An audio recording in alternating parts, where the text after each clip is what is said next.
Greetings, welcome to Kai and Y7. Still in my full blood moon mode. Blood moon mode. Kristi Noem, our Defense House Secretary, Homeland Secretary, Kristi Noem was just fired by Trump. So that's huge news right now. So I'm gonna go right into the clip. And it's Kai and Y7. I do things mostly do with the community, our energies, the spirituality, intimacy, music, and astros, which is astronomy and astrology. And thanks for coming through. Go right to the clips now. Little intro first. EYNY7.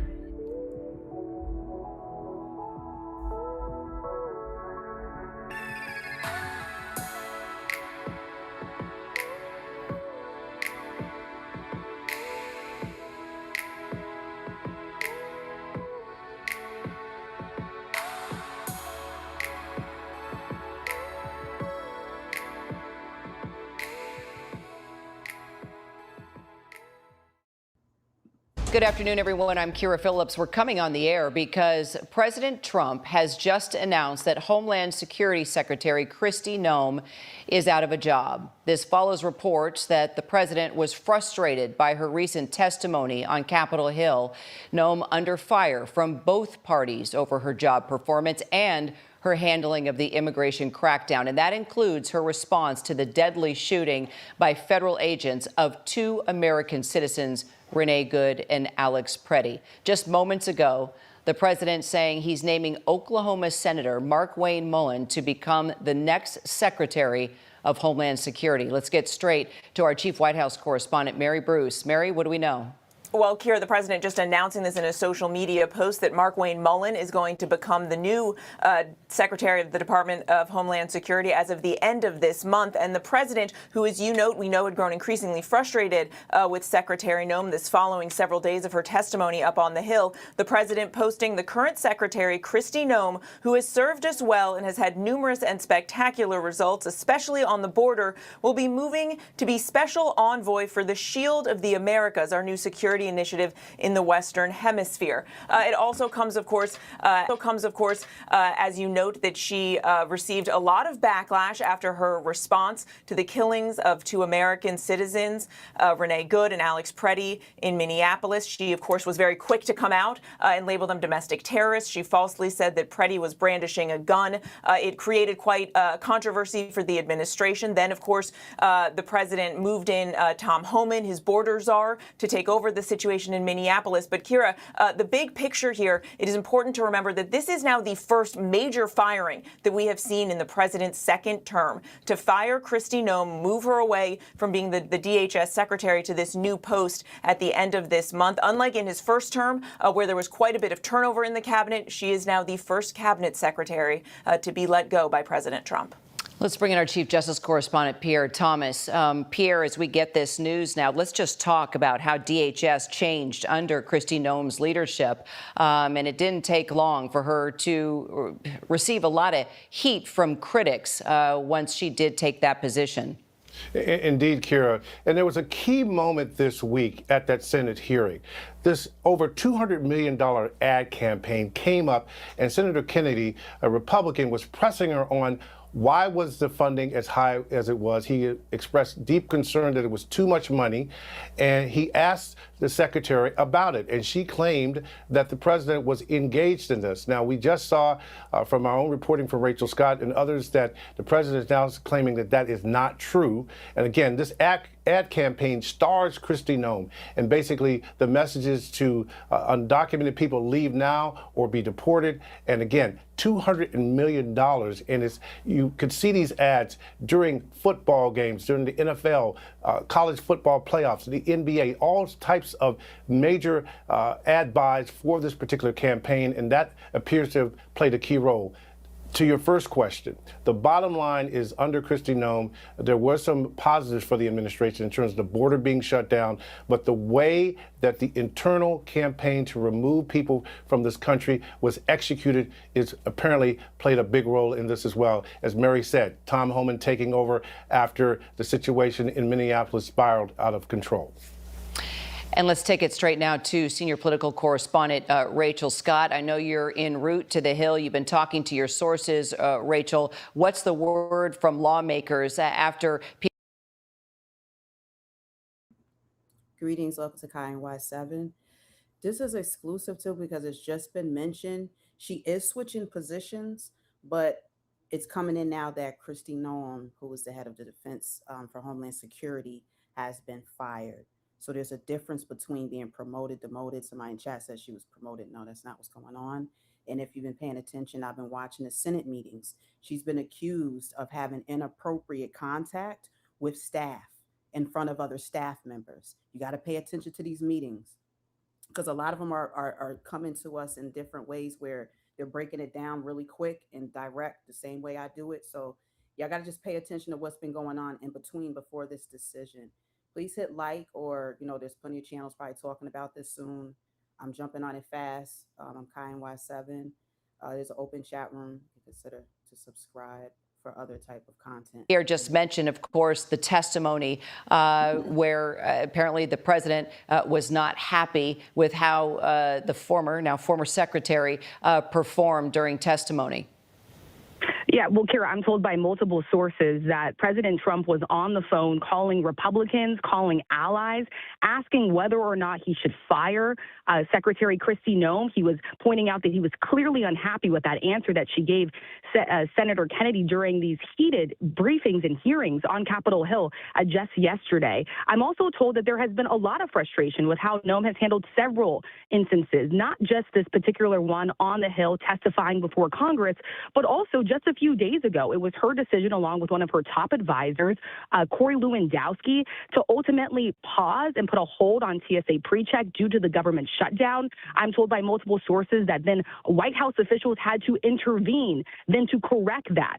So this is coming after a lot of frustration, not only from President Trump, but also top members of his administration expressing concern about some of her actions, and ultimately the president making this decision today to now get Kristi Noem out and completely replace her, Kira.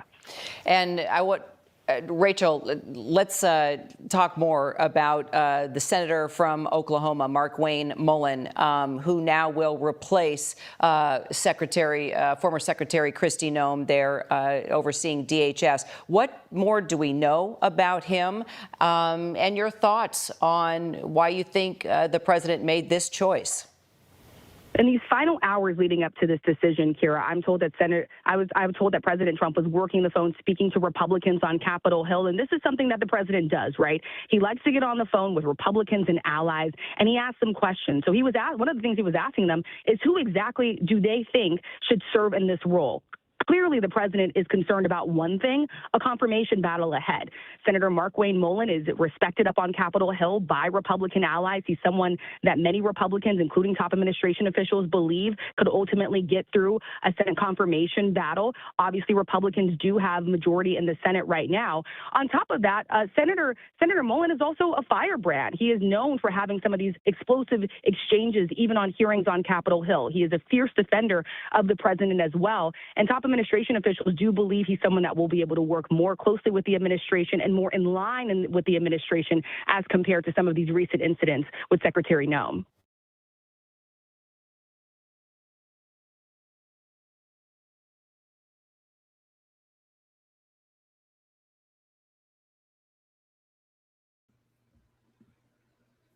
All right, so as we just saw there, the news is coming in. It just came in, honestly, like really just came in. Well, I'm saying honestly, you could look for yourselves, but um, let me see because ABC seems to really be on it. But yeah, everyone's using the term fired, because that's what happened. But they're not saying that she doesn't have a role, and that's just completely it. That's not what's being said. So she's gone. Yesterday, I will show some clips. What I could do is I'll show what's going on now, right? So we're not really missing in real time. But also, there was clips from yesterday when she was being questioned, like I said, about the scandal with the other staff member, and it's decision making that they're feeling is coming from him and not Noam because of their intimate relationship that people are alleging they're both having between each other. which is crazy because they're both married. So they're bringing that up too. So it's just not a good look. Aside from that, they did not like her response to the way who was it, Miss Good and Mr. I don't want to get his name wrong, but the two that were killed during the protests. Who was in Minnesota? Yeah. So they didn't like the way she answered those questions either. So yeah. Um, Let me see what y'all got in there. Yeah, everybody else can go. That's all y'all do anyway. Y'all not like helping out. um, yeah. So I'm gonna. What I was trying to do was something else, but let me just go ahead and do that then instead. Hang on a second. Oh, okay. We'll finish up here. Up here have been pushing for, and as Rachel mentioned to you earlier, are withholding funding for that agency to try to get that agency to alter. Jay, it's really amazing. This is the beauty of live television, you know, from you to Rachel, everything happening so quickly and incredible that we were able to get Mullen let's see, less than 30 minutes after we announced to the country that the president has decided to tap him as the next Secretary of the Department of Homeland Security. Jay, thank you so much. I don't know if you can continue to get more reaction from lawmakers there. Let me bring in Chief Justice Correspondent Pierre Thomas, just to kind of take an overview of just the importance of this position, the Secretary of the Department of Homeland Security. Pierre, as we know, that this was created not long after 9/11, after, Osama bin Laden was able to work his way with his fellow terrorists onto our homeland and create just something that has changed, a devastation that changed our lives forever. We had to do something differently, which is why this department was created. And now, fast forward all these years later, it has been remarkable through the decades what the department has been able to do and implement and to help keep our homeland safe. But we found ourselves in a quagmire with the department and the funding, the battle over funding being suspended because of lawmakers disappointed in what has been happening with the immigration policies, not happy with the leadership of Kristi Noem. And so the heat has been on, and it came to a head this week during testimony. We saw it.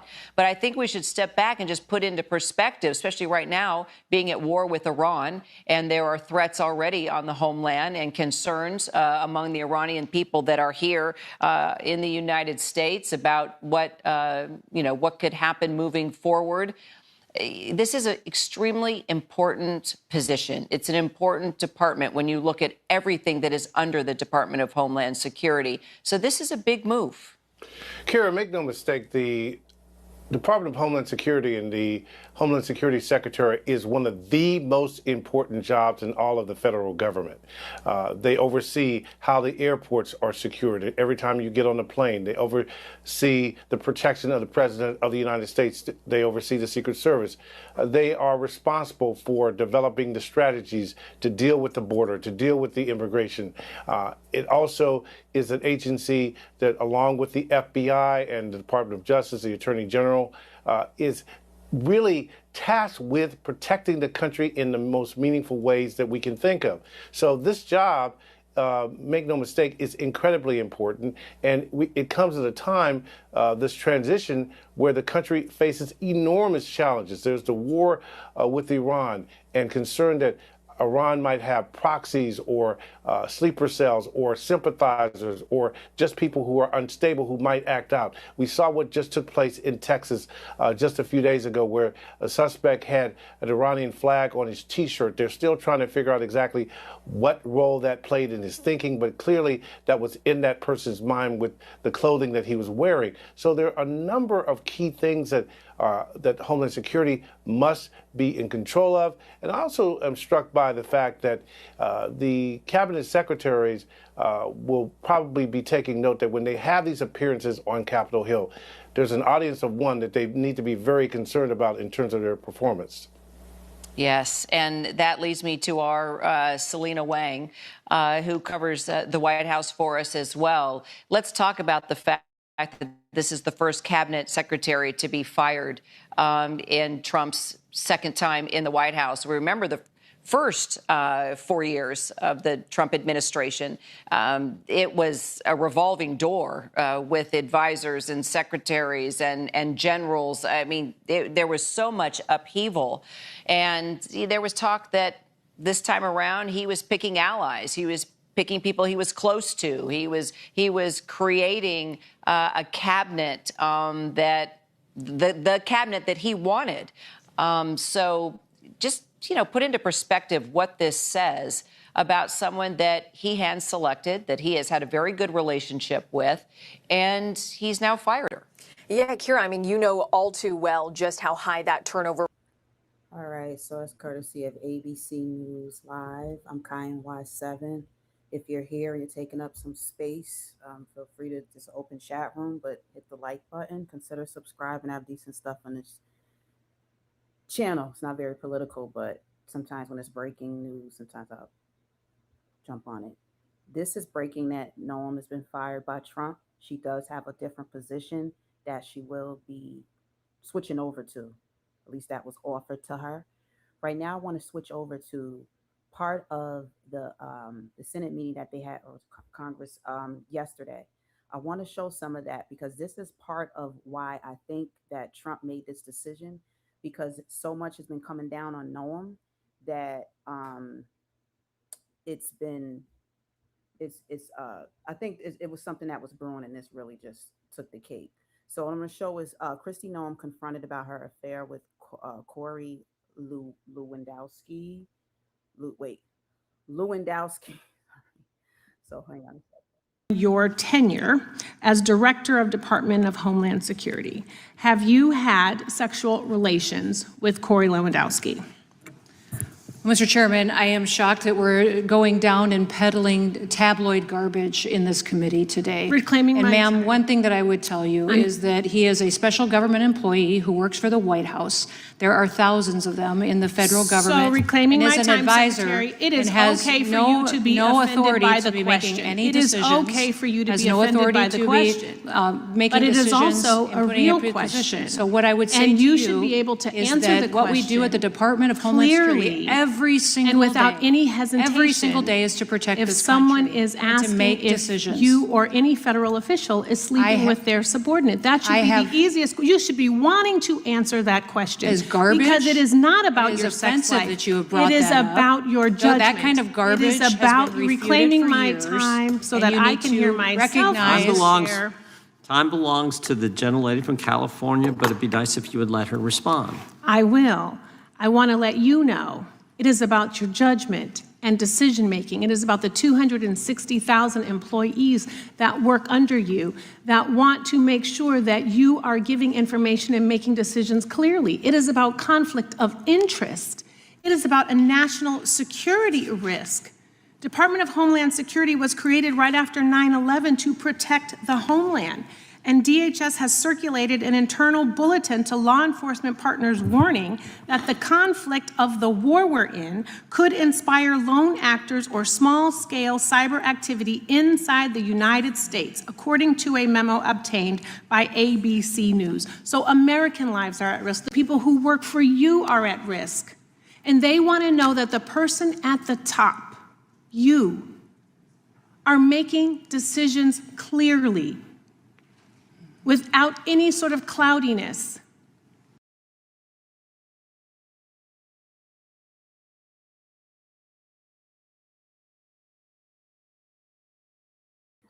Okay, I didn't do that right, but there we go. So if you saw that, that was part of what I had watched yesterday. So that was, like I said, during the Homeland Security, Kristi Noem was asked under oath, and it was a lot of dramatic testimony that took place before Congress yesterday. So it's looking like a lot of the decisions, major decisions anyway, that have come from Noem's office, they're saying it really came from Ludrowski. Let me get his name right. Oh my gosh, these people know his Corey Lewandowski. I'm about to say Corey. I mean, this has to be part of why they made this decision. So it's that they didn't like other things, that the way she answered questions and things like that, which we can get to some of that in a moment too. So I'm just looking to see what some of y'all thoughts are on there. So now they're questioning John Kennedy. He's refusing to just come out and say what happened, but they got the word, and word is spreading fast. You got people blowing whistles all over the place. So a lot of people though did not like Noem. A lot of you didn't like her. I never really had an issue with her at all. But she's had a hard time. I thought people was loving her, but like, okay, they did what they said they was gonna do. You voted them in. So okay, this is the press about to press John Kennedy. Exchange with Secretary Noem yesterday. Do you have confidence in her leadership as Secretary of Homeland Security? Look, it's not personal with the secretary. If you were there, I congratulated her on her work executing the president's policy. My job is to provide oversight, Manu. If I see what I think is spending porn, I'm going to call it out. I don't care whose spending porn it is. $250 million is a lot of money. It will pay for a lot of disaster relief. It will pay for a lot of ICE agents.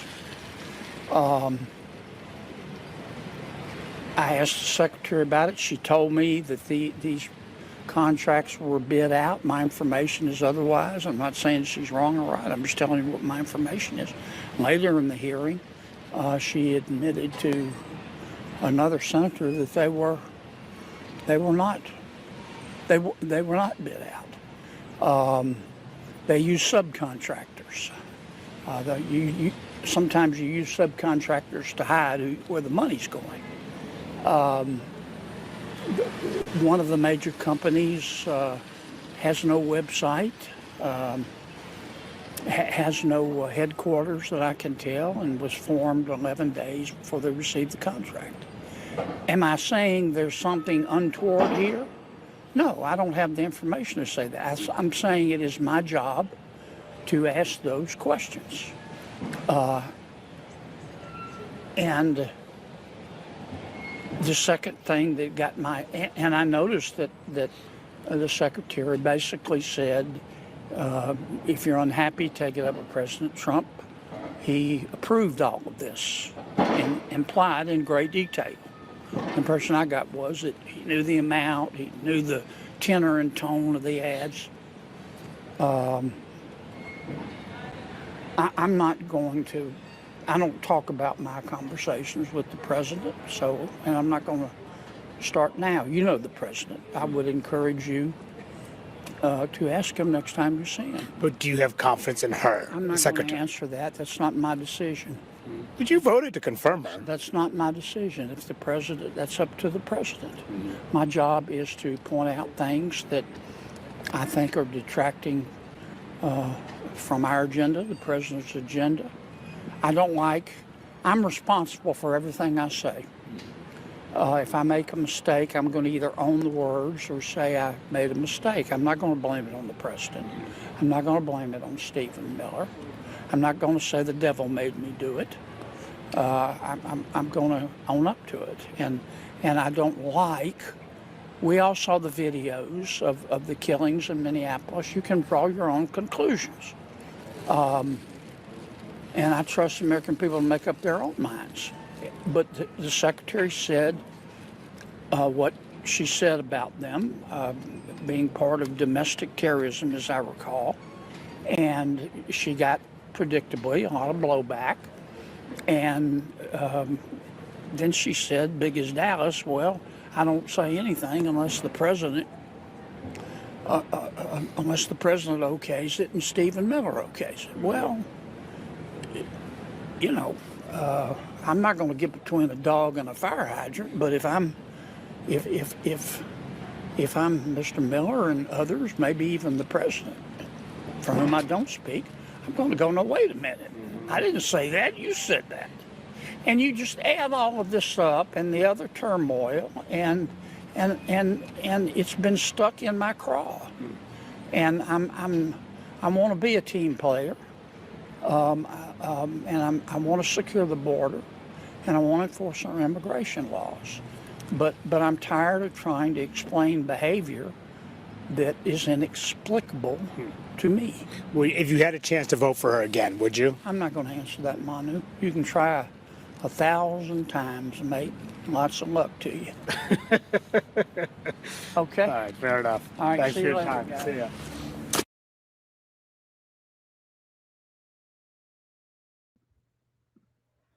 All right, well, they're in different ways showing their opinion, so you can see that they this must have been brewing for some time now. Letting Kristi Noem go, having issues, some that we know about, and maybe there's some more too that we didn't even know about yet.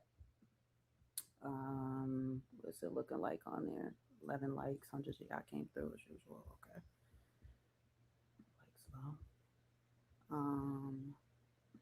So I showed part of why I think this had ended up coming about.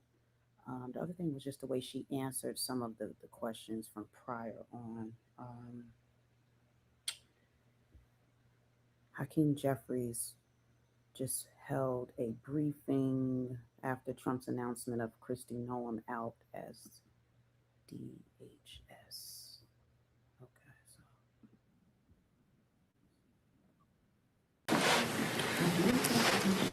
Good afternoon, everyone. Good afternoon.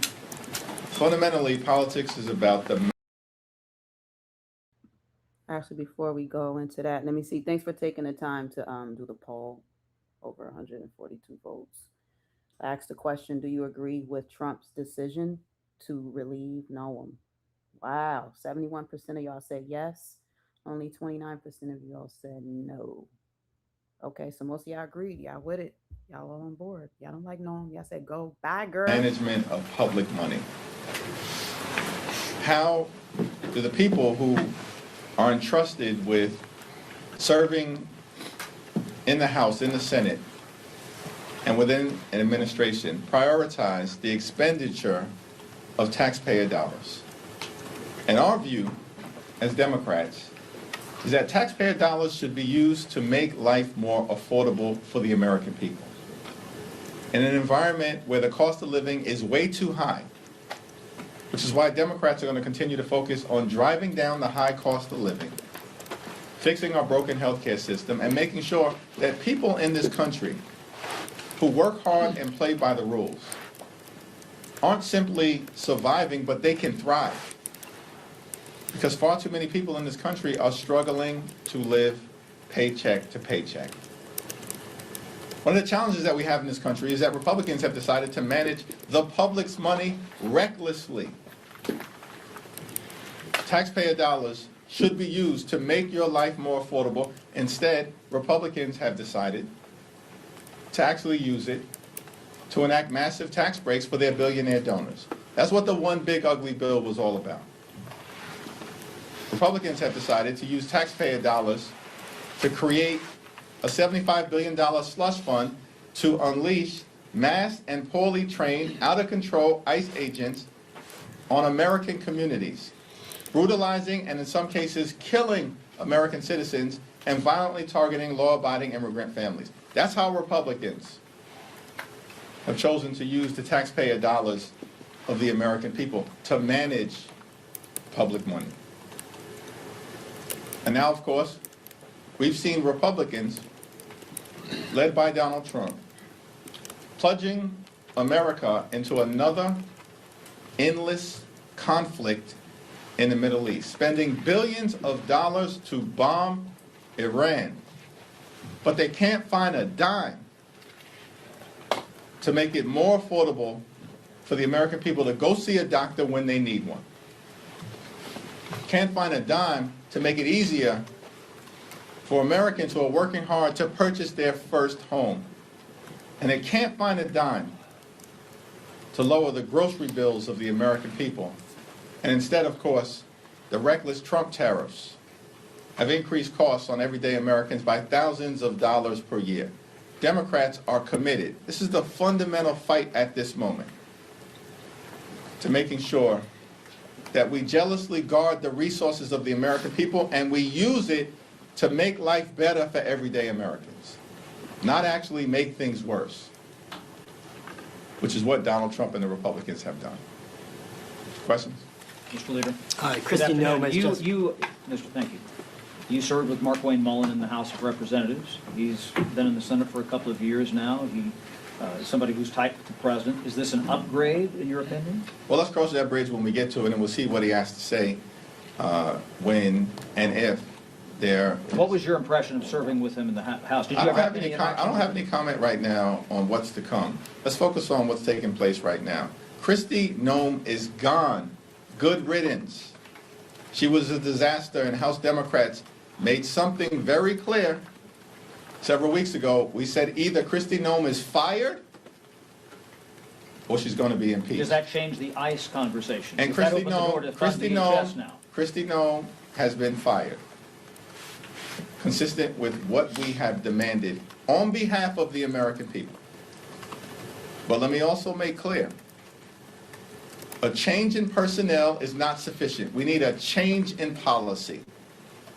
And that has to be bold, dramatic, transformational, and meaningful. And we've laid out 10 different demands standing on the side of the American people, including but not limited to judicial warrants, a ban on racial profiling, a prohibition on ICE targeting sensitive locations like schools, hospitals, polling sites, and houses of worship, a requirement that ICE agents are actually vetted through criminal background checks and actually trained, the implementation of a prohibition on the excessive use of force, which we've seen horrifically been unleashed on the American people, and of course, a requirement that ICE agents who break the law can be criminally investigated by state and local authorities.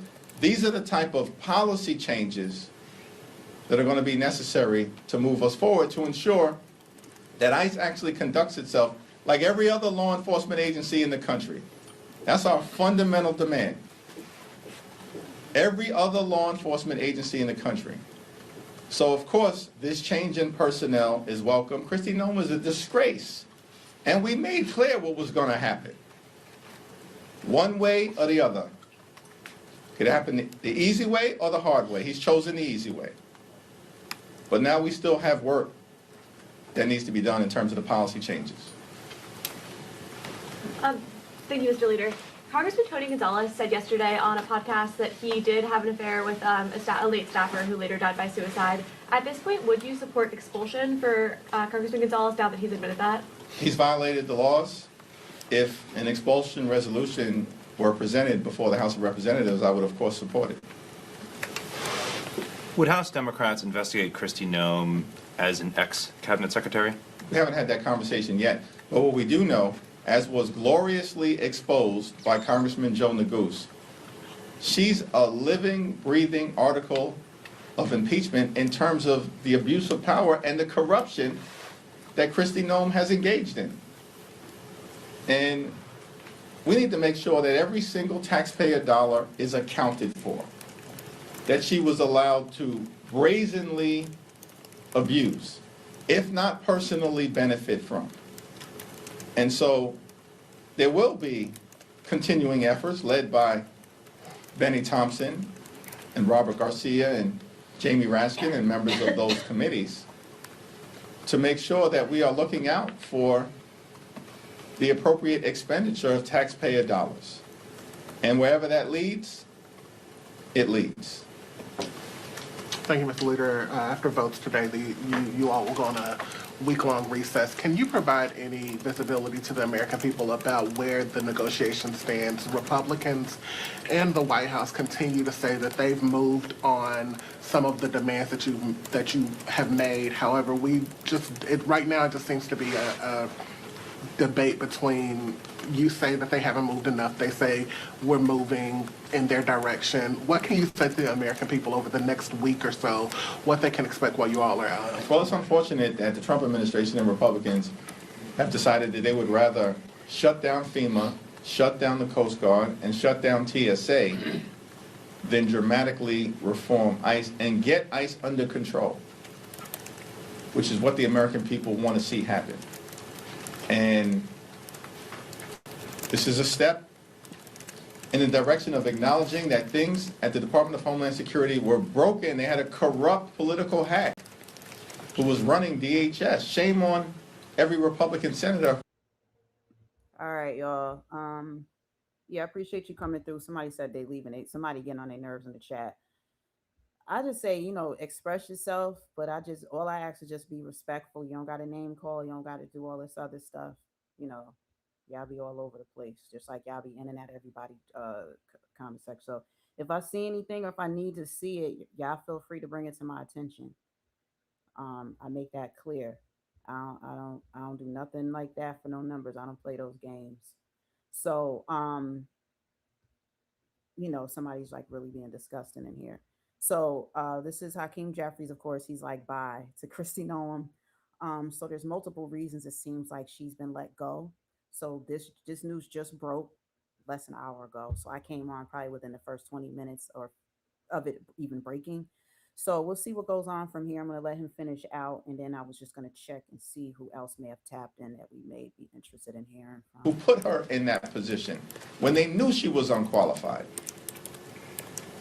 Now, in terms of the negotiation, we remain ready, willing, and able to talk with anyone, anytime, any place in a position of significance within the administration if they are prepared to make sure that ICE conducts itself like every other law enforcement agency in the country and stops brutalizing and killing American citizens and law-abiding immigrant families. Really quickly, the last time, a few weeks ago, the administration took action, on TSA, global entry, and what some say was an attempt to put pressure on Democrats to move in their direction. Do you expect, if the shutdown continues to go on, that the administration will again try different ways to exert leverage and bring you all to the table to end the shutdown? Trump administration is deeply unpopular. They failed again and again and again, and they're on the run, governmentally and electorally. And our view is simple. Abandon your my way or the highway approach. You're not intimidating anybody. They tried to break America within the first 100 days. And they failed to do it because the American people have held firm.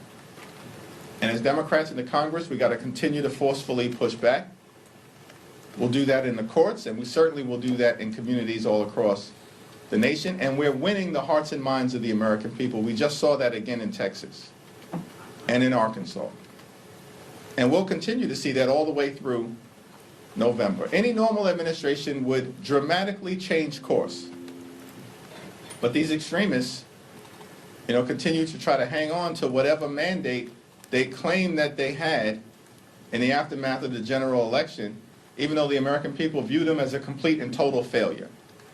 But as long as they approach things with a my way or the highway mentality, then we're not going to be able to make any meaningful progress in a bipartisan manner on behalf of the American people. Thanks. Yeah, thank you. Mark Mullen is one of Trump's most loyal allies in the Senate.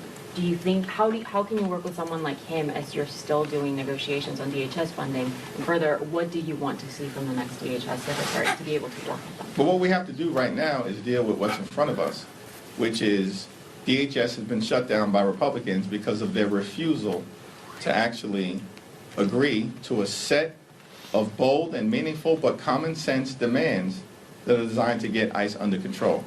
The Senate is going to handle their process, and we'll see what happens in terms of the confirmation hearings, in terms of the individual meetings that Senator Markwayne Mullin has with the senators who are going to be making a decision as to whether they should confirm him or not. And then we'll have more to say once that unfolds. But at the moment, It's not like Kristi Noem was the one who was involved in negotiating anything. She was a corrupt lackey.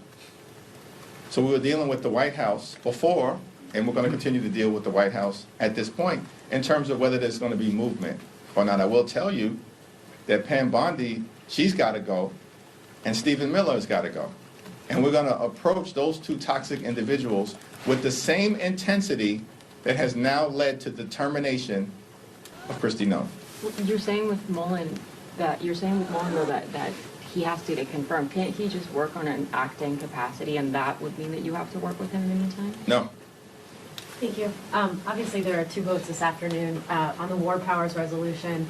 Some of your members are seemingly wavering. How do you expect it to go? And if it does not move forward, will you then support the alternate that was also brought up? Well, we'll cross that bridge when we get to it. Right now, we're focused on securing strong Democratic support for this War Powers resolution. We believe that Donald Trump needed to get authorization for engaging in a war. He admits it's a war. The so-called Secretary of Defense, the most unqualified person to ever hold that position as well, he acknowledges that it's a war. And the Constitution is not ambiguous on this subject. And there's a reason. The framers were very clear. They wanted to make sure that the people's house, that the most direct representatives of the American people were the ones who could weigh in on issues of war and peace, so that we could press an administration as to whether they have a plan. What's the justification for sending American men and women into a theater of war, risking their lives? As we've seen, we've already tragically lost 6 heroic servicemen and women. And we mourn for them, and we pray for their families. And we don't want to see any more American lives lost in Trump's war of choice. And so we're going to continue to engage with members over the next few hours in advance of the vote. There is going to be strong Democratic support and bipartisan support. And we're hoping that just a handful of additional Republicans beyond the 2 who have publicly said they're with us will do the right thing on behalf of the people that they are privileged to represent, so we can enact this War Powers resolution. George Washington said in his farewell speech to the nation, and I've never forgotten this upon reading it, it wasn't there at the time, that the Constitution is sacredly obligatory upon all. That was his farewell message, final public speech to this new nation. The Constitution is sacredly obligatory upon all. That means everybody. There's no Trump exclusion. There's no wannabe king exclusion. There's no autocratic exclusion in the Constitution. It's sacredly obligatory upon all. And we just need our Republican colleagues to get some guts at this moment, as Rand Paul said yesterday, get some guts and start acting like you're part of a separate and co-equal branch of government. On the subject of Iran, the administration and Republicans have said there may be a need for a supplemental funding request. What is House Democratic leadership's position on a potential supplemental request? Yeah, we haven't had any conversation about the possibility of a supplemental funding request, because at the moment, the administration can't even provide a justification for why we're in this massive conflict and war in the Middle East right now. They have not bothered to make that case to the American people. And their explanations are all over the place in terms of what prompted Donald Trump's decision. In fact, most recently, the White House has said Donald Trump had a feeling. Can you believe that? A feeling. You send American men and women into war with a high likelihood of them dying based on Donald Trump's feeling? That's insanity to me. There's no evidence that there was an imminent threat to the United States of America. No evidence that they had reconstituted their nuclear program. No evidence that they have intercontinental ballistic missiles that can reach our shores. And so, before we even get to the consideration of a supplemental request, Let's have the debate about how taxpayer dollars are being wasted right now. Billions spent to bomb the Middle East, triggering an all-out war that now involves more than a dozen countries, as opposed to actually Republicans bothering to find a dime to lower grocery prices or make life better for the American people. Thank you, everyone. Thank you.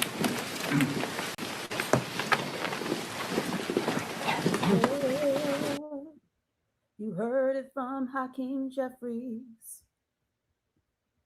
He said good riddance. All right. So we got a bunch of Democrats reacting, and that's mostly what they're showing. So they're probably just showing the opposition mostly. Other than that, yeah, let's see what Cory Booker. Is that who's speaking? The Hill from a few lawmakers. We put that together once the word came out. Our correspondents there on the Hill working to get direct reaction. Let's go ahead and play apparently what we have from Senators Kennedy and Senator Booker when they learned that Secretary Noem was out of a job. Can we get your reaction to Senator Mullen being named DHS? I didn't want to mention it before because it would have violated the confidence, but the president, when he called me Tuesday night, the night of the hearing, when he was mad as a murder hornet, he asked me what I thought about Mark Twain, and I said, A, I like him. B, he's very smart. C, he's a very good businessman. Look, I've known Mark Twain now for a good amount of time. It is not about the head of this agency. It is about what the agency is doing in our communities. And obviously there'll be hearings, and I think a lot of this should be brought out. But we have an agency that is out of control, and what they're doing in our communities, what they're doing to the Constitution, their reckless, continuous violation of court orders, even Republican-appointed judges, they are routinely violating those court orders. That makes this whole agency, to me, morally bankrupt. And what Senator Booker is referring there is that DHS has been partially shut down because Democrats like Booker there have been pushing to withhold funding from DHS unless it started to reform its tactics used by immigration agencies. Some DHS employees, including those in the Transportation Security Administration, the TSA, had been receiving partial paychecks or had been working without pay. So this has been an ongoing problem within DHS and a battle among lawmakers as we now wait to see what happens with that confirmation hearing set for the end of March, according to the president. Could be pushed a little longer, while Kristi Noem remains as DHS secretary soon to be replaced and moved to another position. Our Jay O'Brien is up on the Hill. Jay, we saw the reactions from Senator Kennedy, who apparently likes Mark Wayne Mullen, the senator that the president has tapped to replace DHS Secretary Kristi Noem. We heard Senator Booker as well respond to what he feels DHS has become a morally bankrupt organization. What are you hearing there on the Hill from other lawmakers? What are your sources telling you? Bring us up to date. Before we get into that, Kira, we just heard from Senator Mark Wayne Mullen, who just spoke to reporters right here as he ran up the steps of the Capitol. There are some reporters, you can see some of them over my shoulder waiting for him to return. He didn't take many questions, but he indicated that he's got a lot more conversations to have with President Trump before he sets his full agenda as someone who would be put forward to lead DHS. But more importantly, he was asked, when did you find out that you were going to get this job, that the president was going to tap you to be the Secretary of Homeland Security? And he said, quote, I found out a little before you guys did. And then he ran into the Senate. And again, we're waiting for him to return if he's going to take more questions. To your point about some of those lawmaker reactions, the most notable one in there is Senator John Kennedy, Republican senator of Louisiana, because. All right. So it looks like Kristi Noem has just speaking out now since her being fired from Trump, quote unquote, fired. So there was multiple things going on too. Yeah, and if you're interested in other type of content too, community-based, spirituality, intimacy, a lot of it's general, some of it isn't. Consider to subscribe, hit like. You're taking up space here, so you could at least hit like sometimes. It is an open chat room. Yeah, hope everybody is doing well. Let's go right to this, courtesy of who? Noem is ABC News speaking in an Live. event right now. I'll try and figure out what that event is, but let's listen in. Just thank you for that, and know that we pray for you, that God will have his hand on you and your families and continue to bless you as you do your work. Listen, I'd like to thank everybody who's hosted me today. I know we've got a host of leaders that are here. We just met with Vince backstage a little bit and talked with him a little bit. Tony obviously has been very helpful. Michael, who is from the New York State Chief of Department, Mark Ross, Craig Miller. We've got Craig Lally as well, and then the Chicago Fraternal Order of Police Recording Secretary Rob is here, and then Rochester Police Locust Club President Jeff is with us as well. But would you give all of those individuals who stepped up into a leadership position a round of applause for what they do to bring everybody together?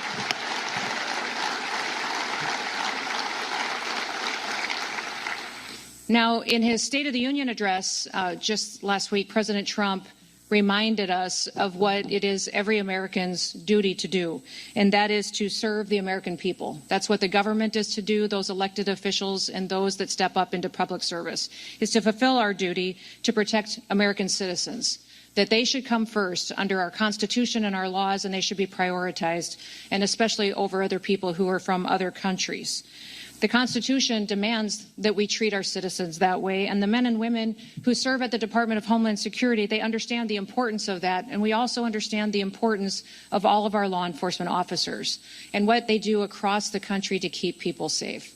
The department was formed after the horrific events on 9/11, and just 2 years later, as Congress put the department together with the support of the president, 23 different agencies who had a nexus and a focus on defending the homeland were put in order to make sure that they were all following the same mission every single day. So it's a very diverse department. It not only has FLETC in it that trains over 130 different federal law enforcement agencies and officers from those agencies. It also includes CBP, ICE, CWMD, which is Countering Weapons of Mass Destruction. So some of you may have gone through some of those trainings to help us detect some of the threats here in our homeland, and also some of the trainings that it takes as far as responding to fires and 911 calls in different specific situations. We have intelligence agencies. We also cover FEMA. FEMA is a disaster response agency, but it also is the agency that's entrusted to run the government on our very worst day. If we had a tragedy in this country where we needed someone to step up because our leadership was not able to, that agency would be entrusted to do that and to maintain our critical infrastructure. So they ensure that they go forward and maintain our electrical grid and our critical infrastructure such as water and systems that we rely on every day to help the American people be safe and to still have their way of life. We also have CISA, which some of you may have worked with them, which is our cybersecurity agency, which goes out and not only hunts down bad actors that would attack us on our cyber systems, but also gives us mitigation measures for how we can harden our systems. All of these entities work together to serve the American people and to make sure that we're prepared for any threats that we may face, but also respond to them in a way that honors what our ideals are. The sacred duty of our government truly is that people are entrusted to secure the rights also of all the... Okay, so just want to set the scene for you. As you probably know by now, we just got word that the President of the United States has fired Kristi Noem as Secretary of Department of Homeland Security. Apparently, she was already set to give these remarks at 2 o'clock. She is in Nashville. She's addressing the Sergeant Benevolent Association Major Cities Conference, where she's talking about the impact of DHS and local law enforcement cooperation. But we found out that there was a live camera on her, so we're kind of standing by. We're monitoring this to see if she will say anything about the fact that the president has now fired her as Secretary of DHS, but moving her over to a different position. She's going to be moving over to Special Envoy for the Shield of the Americas. Apparently, this is a new security initiative in the Western Hemisphere, as the president describes it. He thanked Kristi for her service at the Homeland and says that this announcement of this position and this new organization, he'll talk more about over the weekend. So we are going to go ahead and dip back in as the former secretary is making comments here about DHS and local law enforcement and the cooperation between the two at the Sergeant Benevolent Association Major Cities Conference in Nashville. We'll see if she acknowledges the fact that she has now been relieved of her position as secretary of DHS. Chance to visit with you. I appreciate your wisdom and your advice as we continue to develop trainings and insight into how leadership can work together to make good decisions and to break down the silos between agencies so that we can work together more different, in better ways than we have in the past. And you know, we're seeing challenges across the country from judges and courts that are working to stop some of our efforts, that are looking to take away some of the protections that you need in law to do your work. And then also we're seeing some challenges from sanctuary states and sanctuary cities. In fact, after I get done sharing a few more words, I want to hear your questions on ways that we can help you do your jobs. If you're in a situation where the laws may be a little different than it is in other states, or you may have unique challenges that perhaps we could work together on to find ways to help you bring criminals to justice and to I'm sorry, real quick interruption. She just got fired. How you gonna tell the people how to do their job? I'm lost. Okay, continue. protect your community from public safety threats. America is the greatest country in the world, and it's the greatest country in the world that has great cities and great communities. Regardless of where people live, we need to make sure that they have an opportunity to go to work every day safely and to send their kids to school safely every day. Sanctuary cities do give us a challenge because it makes it difficult at times for law enforcement to do their work. And we see that many times when a city cooperates with the federal government, cooperates with our federal officers, that it is safer. In fact, 7 of our top 10 safest countries in the nation are not sanctuary cities. They're cities where the local law enforcement partners with us. They partner with our federal agencies, with the FBI, DEA, ATF, CBP, ICE, and our operations. And we've also seen across the country where 5 of our 10 most crime-ridden cities do not cooperate with us, where those that are not cooperative with federal officers will see challenges on their streets. We've seen a lot of different situations from city to city. The one thing I would encourage you that no matter how frustrated you may be with some of that we can find a way to work together to do some good work for our people. In fact, even in Memphis, where we saw different leadership, we had different parties in the governorship and in the mayor, we still were able to arrest and bring to justice over 2,600 criminals, and in a way that significantly dropped their crime rate and significantly helped those communities continue to take those public safety threats off the streets. We got over 150 different illegal sex offenders off of the street. We saw one of those arrests included a criminal illegal alien from Venezuela that was convicted of aggravated criminal assault and abuse of a child. I'm thankful that that individual is no longer on the streets because of the cooperation of those local law enforcement. We have agreements across the country called 287G agreements. I'm sure you're familiar with them, but there is 3 different models that are available. One is a jail model that helps us with some detention. The other is a warrant service officer model that is extremely helpful for us to make sure that we can take jurisdiction or of an individual who's a criminal in the safety of an environment of a courthouse or a jail, and they can be turned over to ICE so that we have the ability to return them back home. And the other model would be in the task force model, which I hope many of you have the opportunity to cooperate with us in, where we can use our different authorities to go out and go after the worst of the worst, those targeted operations that go after violent offenders and criminal offenders, and that we can bring them to justice and get them out of your city and your state. We've seen that program go from before President Trump was in office to only 135 of those agreements across the country signed, to now we have over 1,400 of them in place. And it's been very beneficial to make sure that we've removed over 400,000 criminal offenders out of this country. We've seen 3 million people leave our country that were here illegally, but over 750,000 of them were arrested and detained and removed. We'd much rather prefer that they volunteer to go home and that it can be a volunteer situation. But if not, if people are here illegally and committing crimes, we want to make sure we're able to detain them and get them out of your communities before we create more victims in the United States. I'm grateful for the work that you do because it's made a difference across this country. This last year, we've seen our murder rate in the United States of America drop to the lowest level since it's ever been recorded. And we've recorded our murder rate across the country for 125 years. And this year, we broke the record for the lowest murder rate in the country. And that's because of the work of individuals in this room and individuals that we've been able to partner with.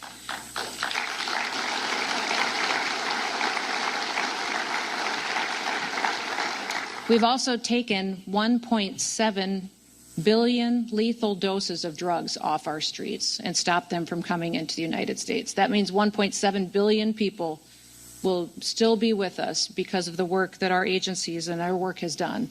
Our Coast Guard is an important asset in the Department of Homeland Security, and they've worked with us, and maybe have worked with some of you in the room as well, to help interdict those drugs and stop them from coming into our country.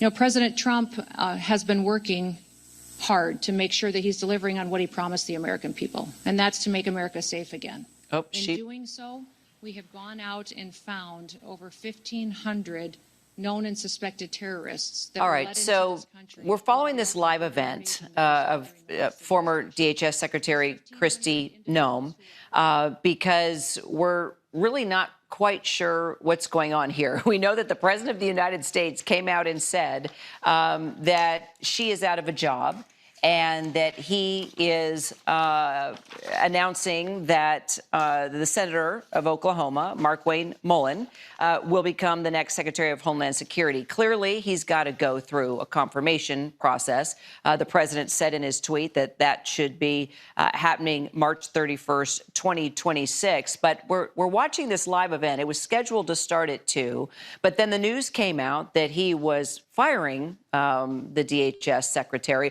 So we're standing by to see if she takes questions, if she acknowledges the fact that she has lost her job. She's at this event in Nashville, the Sergeant Benevolent Association Major Cities Conference. She's talking about the impact of DHS and local law enforcement. And she even said, here's what we want to do for you. Here's how DHS wants to support local law enforcement so we can all work together. So she's still talking as if she is DHS Secretary. And Pierre Thomas, Chief Justice Correspondent, let me bring you into this, because is she still the Secretary of DHS until the confirmation hearing happens and Oklahoma Senator Markwayne Mullin replaces her? Can you sort of explain how this will work?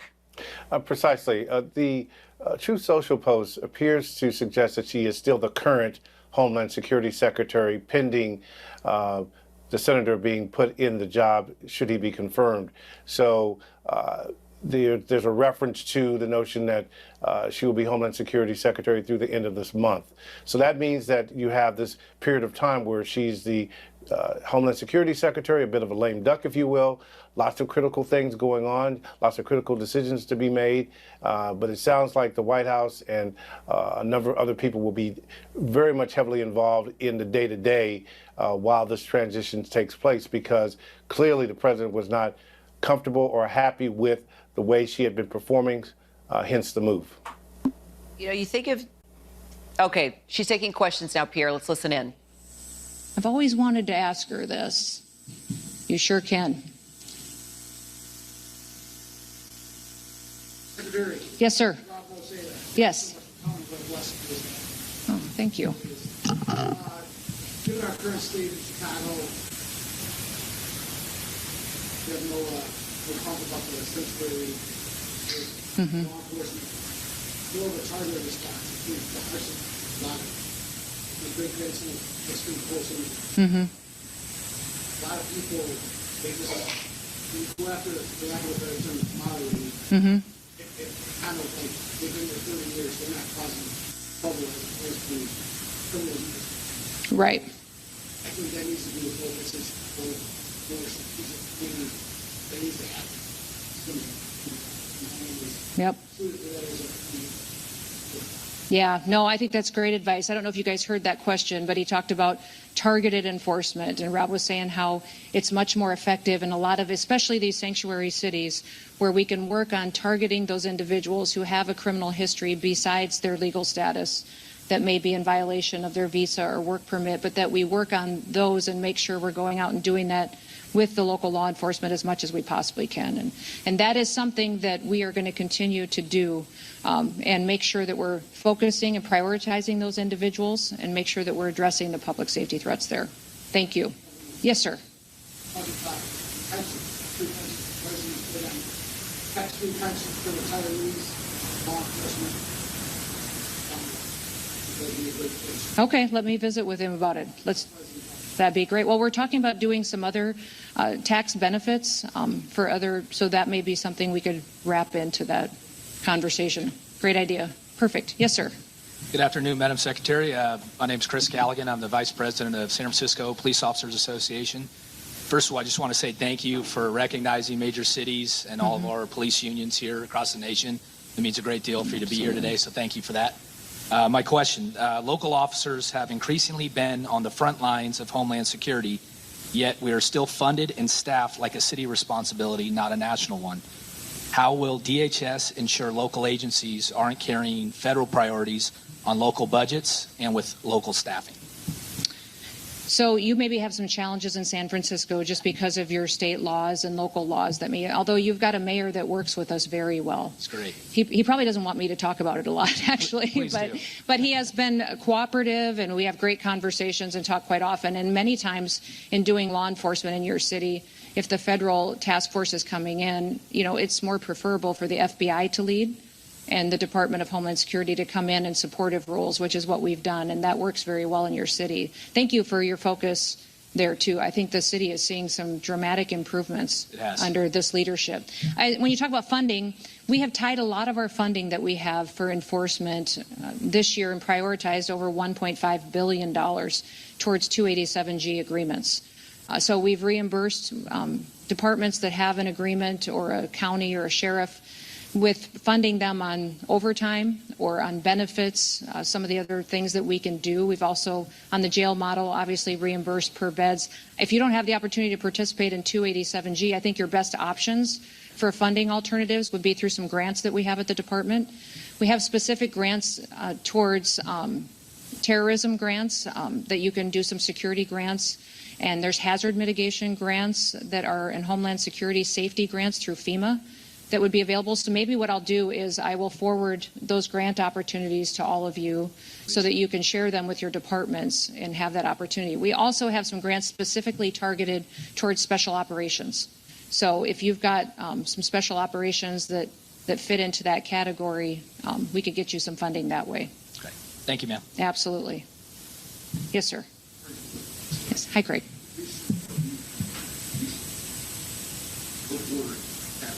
Yes.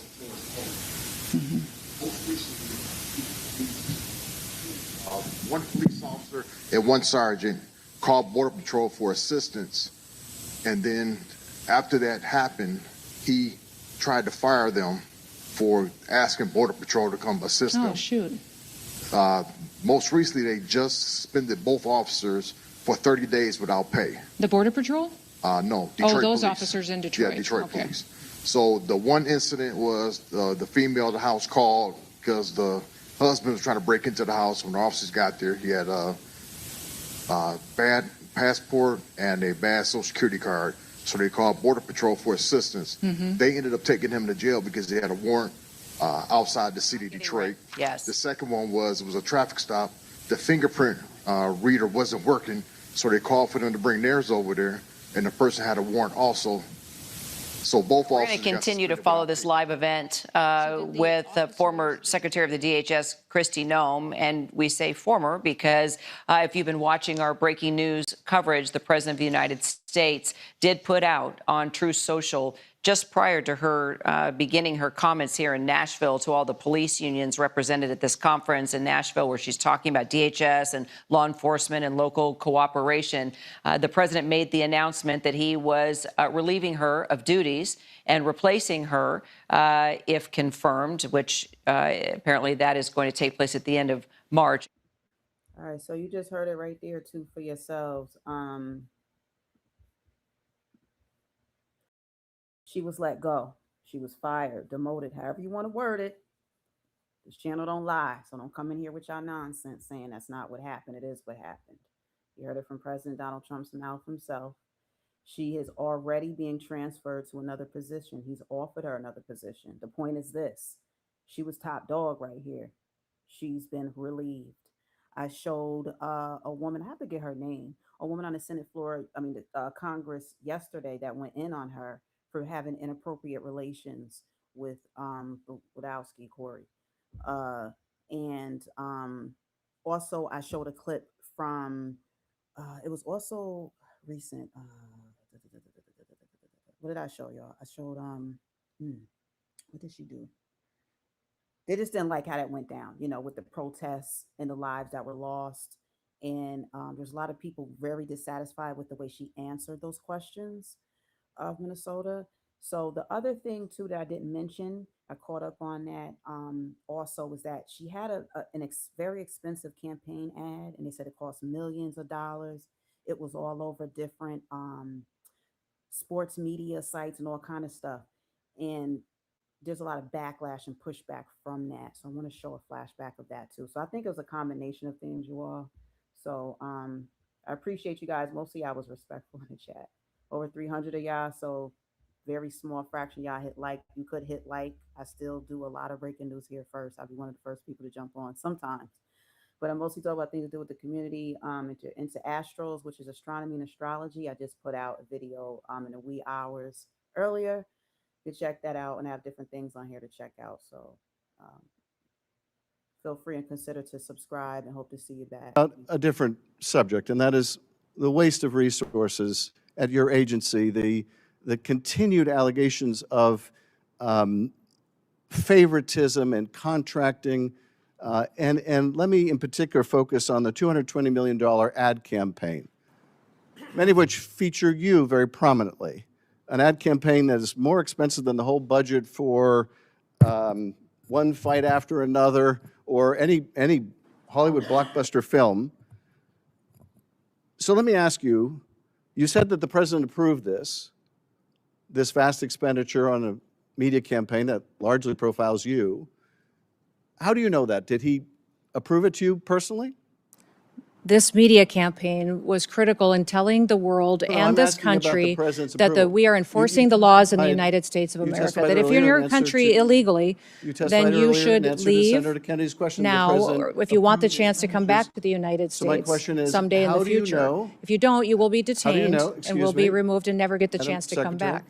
It's been extremely effective in sending the message. Excuse me, Madam Secretary, how do you know the president approved of this $220 million contract? We had conversations and worked with OMB to make sure that the funding was there. Excuse me, I just want to clarify. So you had conversations directly with the president where he approved this $220 million ad campaign that significantly features you? Sir, correct? this campaign was talking about making sure that people knew that our laws were being enforced. Again, I want to make sure that we we're not continue to go through the misunderstanding each process. other. It was a competitive bid campaign. I had nothing of choosing. Excuse me, so the president approved this expenditure? Sir, I've been explaining this to you how it went. It was a competitive process. Well, the career officials at the Department of Homeland Security you don't want to chose confirm the best president's role in this, and I can understand why. But you say it was a competitive process, and yet this contract went to a company that didn't exist 2 weeks before they got the contract. Sir, I can't speak to that. I don't know the name of that company. You're saying you can't speak to it, but let me ask you this. Are you saying it's just a coincidence? It's just a happy circumstance? It's just a fortuitous event that 143 million of that went to a subcontractor that you worked with extensively as governor in South Dakota or during your campaign, that is just coincidental? The same process was followed for this media contract than any other media contract that's happened just a coincidence at the Department of Homeland Security. I had and nothing to do and no political had any nothing to do with it. No choosing of who the contractors, and we don't have a legal process for weighing in on subcontractors. It doesn't exist. Excuse me, just a coincidence also then that this $143 million. To ask questions, you should want the answers. I'm trying to ask a question. You're trying to say that this was a political decision, and it absolutely was not.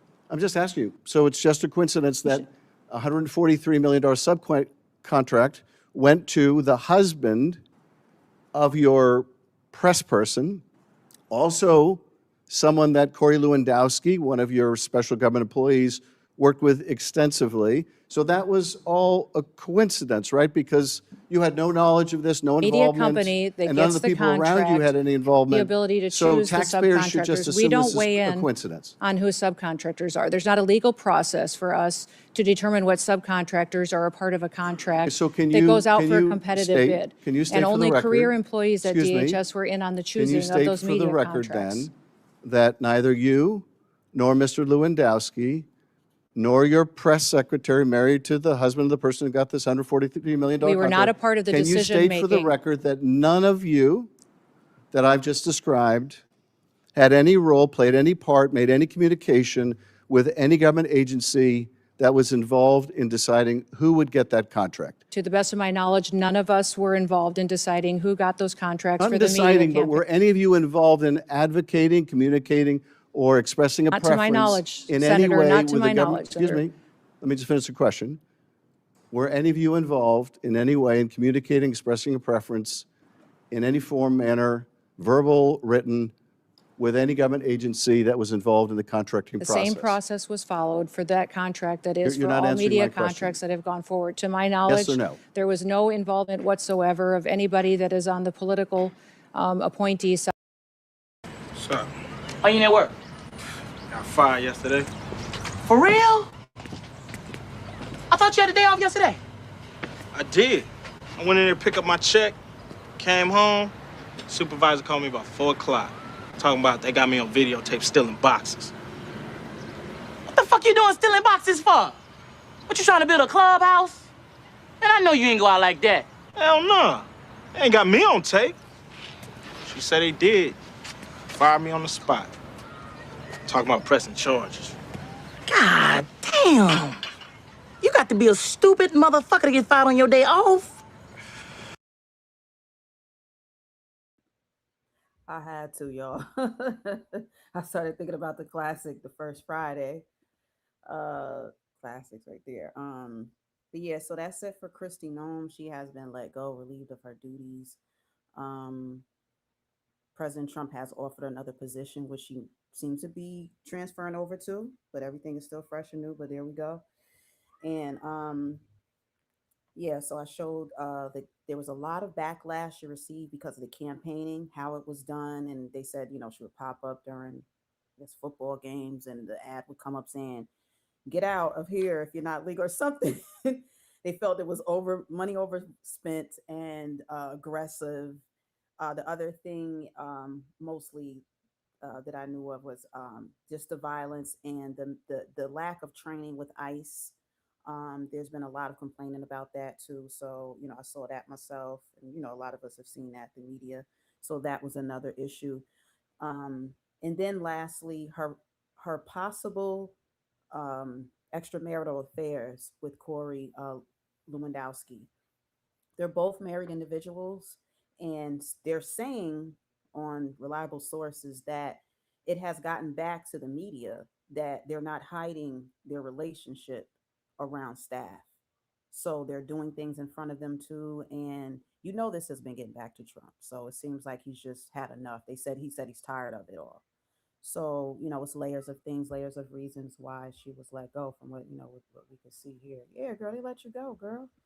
Um, but she's being switched over, so that makes sense too. And y'all have to really think about it. It's extremely hard being a part of the Trump administration, any administration. No matter what you do, you got your ops.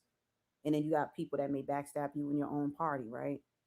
So you have to walk on the straight and narrow, which a lot of us was taught anyway. We were just taught certain work ethics and merit that you just don't see. If you following or down with Trump, you have to walk the straight and narrow. Like he's not really playing with nobody besides that. And anyone that's been watching, we know he runs a tight ship. He's gonna let you go. So it is what it is with that, right? Hopefully some people had actually hit like before you left, because you did take up space here. I showed different clips. I didn't just say, "Hey, she's fired." I'm showing at least a few reasons why I feel it's led up to it. I did follow the meetings they had yesterday, so things were getting heated, and here we are. So it is what it is. So this was the latest breaking thing, and yeah, and it's her day off. So I was like, "You fired her on her day off?" No, I'm kidding. She probably wasn't a day off, but Yeah, I had to play that classic. It was funny. But and then what I just showed, who was that? Adam Schiff in his comments, his remarks on her. All right, so yeah, I think I'm good. I need to eat. I interrupted my eating to just come jump on here. I'll check the poll one more time. By the way, I'm Kai. This is my channel on YouTube, Kai NY7. So almost hit 1,000 votes. So I put a question in there from the beginning. Do you agree with Trump's decision to relieve Noem? 76% of y'all said yes. You do agree with Trump's decision to let Noem go. 24% of y'all said no.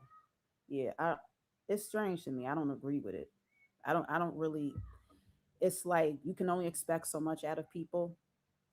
If she did go outside the boundaries and still carried on a relationship, that's something we all have to tap into.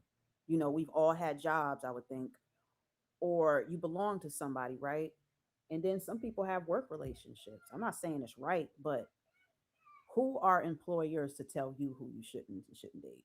You know, and then when you get into politics, they want you to be a clean person, and they look at it like, hey, you dirty. Like if you have an extramarital affairs, you dirty, and they don't like that. But it's just like, wow, it's interesting how if we're let into someone's intimate life, if this is even true, um, it damages things. Like you lose credibility based on who or how many people you're sleeping with. You know, when you really think about it. But then when you're married, it's like, oh, that's perfect. You're married. You know, when you're single, oh, you're single. People don't care to talk about you unless something scandalous happens. But we say we don't care what happens in people's bedrooms, but that's a lie. That's all I want to say. That's a lie. So, Kristi Noem, girl, they let you go. I had fun with the Ice Ice Baby. I did a couple of fun shorts on that. A lot of people saw it. When I got like over 10,000 views on that one. Should have got way more. I was the first one to do an Ice Ice Baby remaking everything.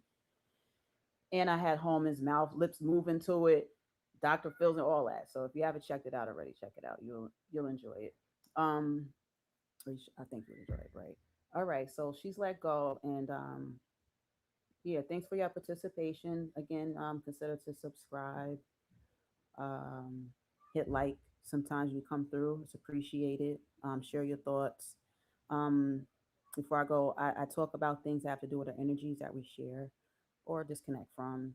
Talk about things to do with intimacy, time to time, and community, inner community things, and astros, which together I do astronomy, and there's a segment of astrology. So I call it astros. So I did one of those earlier too, where I talk about the blood moon and its effects on us and things based on our zodiac signs. So stuff like that. So if you're interested in any of those type of things, I just had those earlier too. So this was some of the phases of the moon right there, and then it's red moon out there. Excuse me, blood moon. We just had the blood moon on March 3rd. So I have some information on that too if y'all are interested in specific zodiacs. Let me go in there now.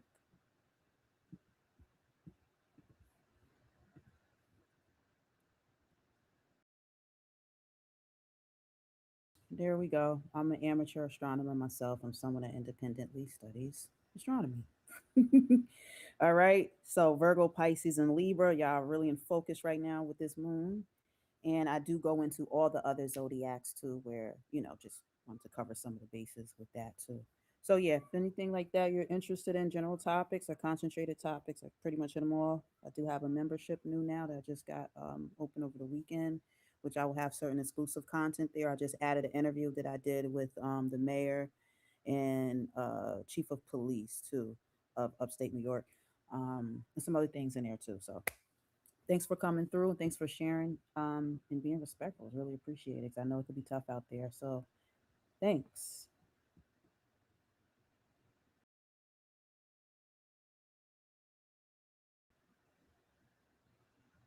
Oh yeah, talking about her looks. Yeah, I mean, as far as Noam's looks, I, when you look at Trump, I think he gets people in based on their looks. I mean, look at her, look at Bondi. They're attractive women, and it's like I was wondering too, like, okay, do they got it going on for this position? No Trump. I see you feel where we got eyes. We know what you're doing. There are certain standards that America kind of has to and has had for a long time, or teaches other people to kind of, you know what I mean. There's like a template to an extent where people use standards of beauty. So to certain people, I could see them looking at her like, oh yeah, they're pretty attractive women. And then there's some other women. I mean, not knocking other women, but there's other women involved. Levitt, she's young. So you kind of see it. He wanted new, fresh, young blood, and I think he likes lookers. He likes people around him that are lookers, not just that have money. All right, he likes you to be sharp. So there is that, and people have commented on that, and then people get on her skin and stuff. It's like, hey, people have different skin problems. Everybody has certain skin issues throughout a certain time in their life, whatever. But she did what she was hired to do, from what I could see. But of course, things could have been done better. But when you just hit the ground running, you don't have a whole lot of time. So they rushed a lot of the ICE agents. Should they have rushed to hire? No. But see, this is what happens. This is part of the repercussions when you open up the floodgates and just let anyone in, when you know that was a psychotic decision made by the Democrats. Period. I don't care what you say, it's just the truth. So when I look at things, I'm not going to just look at it by party. I look at, what are you doing? Why are you here? I do that with everyone I encounter, even on here. I just want to know your motive. Why are you here? Do you know why? We all have purposes in life. Hopefully you can hire yours. I know I'm doing that with mines. And you come back and check on my channel. Sometime I have tips for you to elevate yours. All right, I'm Kai Y7, and I appreciate all y'all for coming through. Hope to see, hear, or feel y'all again. Thanks. Take care. Peace.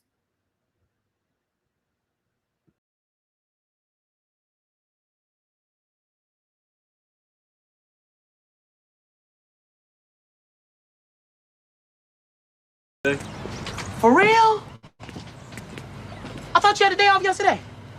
I did. I went in there to pick up my check, came home. Supervisor called me about 4 o'clock, talking about they got me on videotape stealing boxes. What the fuck you doing stealing boxes for? What, you trying to build a clubhouse? Man, I know you ain't go out like that. Hell no.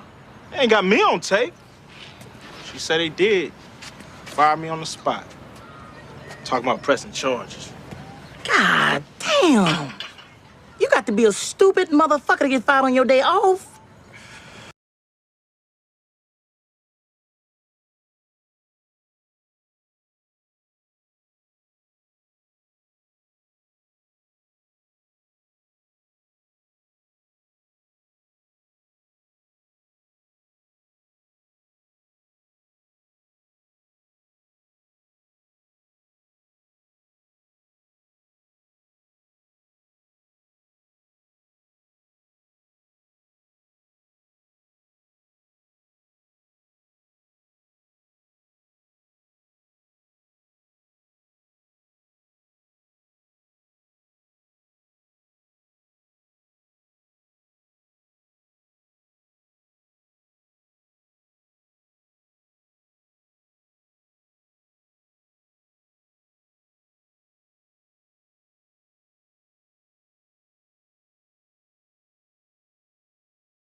EYNY7